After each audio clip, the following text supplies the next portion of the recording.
Chaque communauté, chaque catégorie doit aujourd'hui s'interroger sur la valeur de ses leaders. En Israël, je crois que le problème se pose.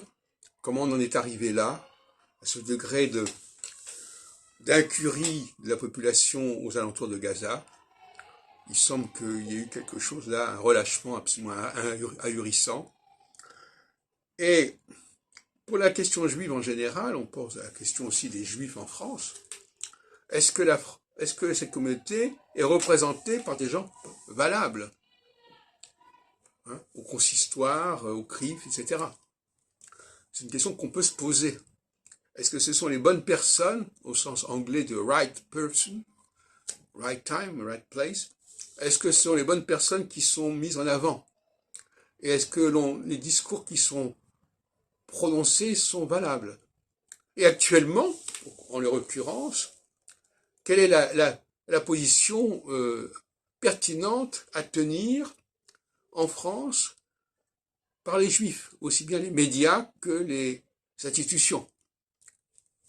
Les médias, j'entends Radio Juive, Radio J, RCJ, etc.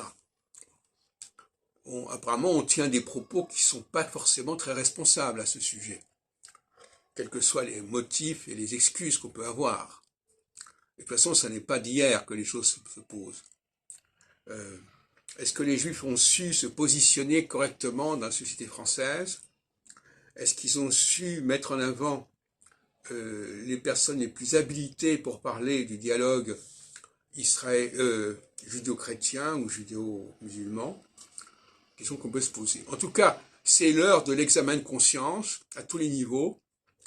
Il ne s'agit pas seulement de se lamenter sur ce qui s'est passé en Israël, il s'agit d'en tirer les leçons.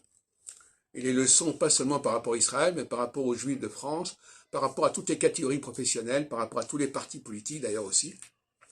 Si par exemple, on a actuellement une majorité relative en France, ou si la NUPES, etc. Enfin, il y a tout un nombre de questions qu'on peut se poser, qu'il faut se poser, quant au leadership dans les différents pays, les différentes instances.